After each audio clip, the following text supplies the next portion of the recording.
with the Buccaneers this year, transitioning over to the Buccaneers. It feels like the Buccaneers, everything has to work for the Buccaneers, and that's with a lot of football teams. Everything That's has to every work. Football team, yeah. Right. It all has to work, both sides of the football, and I think we all agree that they did what they needed to do to make the upgrades in specific needs, in areas of need. We all agree on the show or overall? Because I don't think I Bucs think- fans overall are on board with that. I think on the show we've agreed they've addressed what they needed to, maybe not to the level they could have, but every single position of need was addressed. The question is, with Mike Evans being gone, with Levante David having retired and not being with his team anymore, this team we know looks different, and we know how interesting, especially Mike Evans, what type of player he was and how exciting he could be. Could you make the argument, though, with some of the new pieces they brought in, with the drafting Reuben Bain Jr., bringing in Anzalone, bringing in a team MVP from the Steelers and Kenneth Gainwell from last year, and then allowing other guys to evolve within their own personalities. Tez Johnson to take another step, and we know what type of electric personality he was. I would love for him to stop doing backflips in the end zone. Oh, but you and the backflips. But Pat and Sam and every goon listening, could this team be more interesting this year? And that's not a matter of could they be better or could they be worse? We'll have that conversation as we get closer to the season, and we already have. But could they be more interesting? And it's hard to say when you lose a Mike Evans, when you lose a guy like that, you get more interesting. But I think you can make the argument with the personalities they have on this team, now with their chance to evolve and show themselves in a different way, I think there is an argument to be made that this team is more interesting. I think so. From a storyline standpoint, I think they're much more interesting personally. And it's not about somebody being a better story or a bigger name than Mike Evans. It's not about somebody being a better linebacker or story than Levante David. It's about intrigue. And if there's one thing I feel like a lot of football fans love, it's the question of how things are going to work out within a roster. And last year, we had so much confidence in that roster, and there weren't really a lot of – we talked about it going into the year. There weren't a ton of position battles, a ton of questions about how is this guy going to work out here? How is this position going to fall? You mentioned some of the names at wide receiver. We get to a point last year where it was Emeka Egbuka and Tez Johnson as our top two receivers, right, during certain games.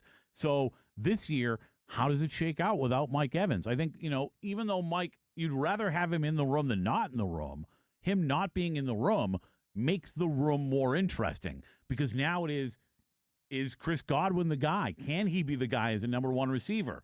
Or is Emeka Egbuka going to challenge him for that? Where does it shake out after those guys? Where's Jalen McMillan land within that group? Tez Johnson, who we just talked about and had this amazing rookie season despite being a seventh-round pick and having zero. I mean, I remember saying before the year, if he's going to contribute, it's going to be on special teams. He contributed as a wide receiver a lot. There's so many questions just within the wide receiver room. And then you look at linebacker.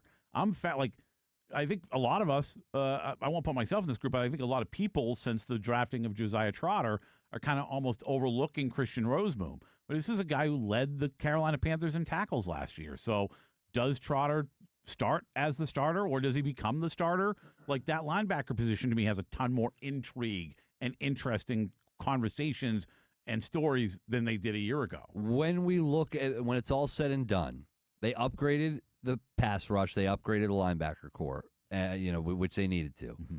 Outside, inside, things that needed to change, they made the change. Which, when it's all said and done, and we'll get back to the receiving core in a second here, that group, where do you think we have more excitement and success? And I guess they could be different answers. Middle of the field, linebackers, or pass rush, getting after the quarterback? Well, they struggled at both last year. I think the question again is intrigue because when it comes to exciting, what's always more exciting? Pass rushers, right? Getting to the quarterback, the sack is a bigger play. You can have a great game at inside linebacker and never really do anything that somebody deems exciting, right? Because you're in there clogging holes, making plays against the run. Maybe you're in coverage here and there and you get to a ball, but the inside linebacker position is one that, unless you're making huge plays, can be very mundane even with a very good football game. Whereas, as a pass rusher, you're either getting home or you're not, right? And, there's nothing exciting about not getting home. And when you are, it's about as exciting as anything in football outside of a turnover or a touchdown. They struggled in the middle of the field last year mightily. Yeah. So they have to improve there. Where do you think we see the most improvements? What do you think is the better unit? It's a great question because I'm not sure I know right now, right? Like, I love what they've done at inside linebacker with Anzalone and the drafting of Trotter and also bringing in Roseboom. So I think they're much deeper there along with Servassier Dennis. But it's the same thing at outside linebacker. I'm guessing they might be a little more talented at outside linebacker, right? But both units, to your point, are going to be very, very important for this defense. And then I've got a ton of intrigue at corner too, right? Like, Jamel Dean's gone now, and we know Zion McCollum's number one, and we hope, I know the Buccaneers do, right, that Benjamin Morrison can work over at the on the other side as an outside corner. But if not, Jacob Parrish we've seen can do a good job there. But also, how does Keontae Scott get on the field? Because you want that guy out there too, right? So there's a lot of moving pieces at corner/nickel where I'm as intrigued at that position as I am at inside line. Like, for the defense, there's so many moving parts and questions about where guys could play, and they're all gonna play, right? And whoever ends up making the most plays is going to stay on the field. But I think there's a question of who starts outside at corner. I think there's a question of who starts at nickel, and I love the depth there, but there isn't a Jamel Dean. So even though there's depth there, is there enough top-end talent? Is there a starter on the outside across from Zion McCollum that we can trust on a game-in and game-out basis? Yeah, and who's going to be the leader? I mean, Levante, leader in different ways, wasn't the most vocal guy, but the tutelage and everything, the respect he got from everybody on that team. Like, who's going to step into that role? Will Anzalone, as a veteran, be able to step into a role in year one? I think he will. I do, too, where he garners that respect, and I think it's going to be important for this team. And then another aspect, Pat, when we go back to the receivers, with no Mike Evans, we talk about maybe a different sounding receiving room. We know that Chris Godwin does it quietly, too. We know that Emeka Egbuka does it quietly as well. Jalen McMillan, Tez Johnson, they do it in a different way, especially Tez Johnson. I wonder, with Mike gone, does this and not saying they're divas because they're not, do they become a little bit different personality-wise without Mike here? I would say no. Right? Because Tez Johnson was that guy last year. When he was on the field, when you saw him, there's a reason why I picked him for our Team Tampa Bay draft as, like, guy I want to tailgate with. Like, the dude's just, like, a fun guy, and I don't think Mike muted that in any way. Not at all. Right? So I don't think that, like, obviously not having Mike there, you don't have the veteran leader of that status, right? An all-time great. As good as Chris Godwin is, he's not coming up in the conversations of all-time greats. Mike Evans is. So you don't have that. But I still think the room's going to be very similar because, to your point, Chris is a softly spoken guy. Emeka is that kind of guy. So, and when you're the best players, you're the leaders of the room. So I'd be very surprised to see the dynamic change that much. Pat, you talked about Emeka Egbuka earlier and what it can be without Mike Evans. According to, hopefully my math is correct on this, the first 9 games of the season when Mike Evans was hurt for a majority of it, Emeka averaged 75.2 yards per game. And then the final 8 games of the season where Mike Evans played half of those, Emeka averaged only 32.5 yards per game. So nearly less than half of the yard average on the back half of the season when Mike was there. Let me ask you this, Aaron. When you hear that, do you think it's about Mike Evans being on the field or not?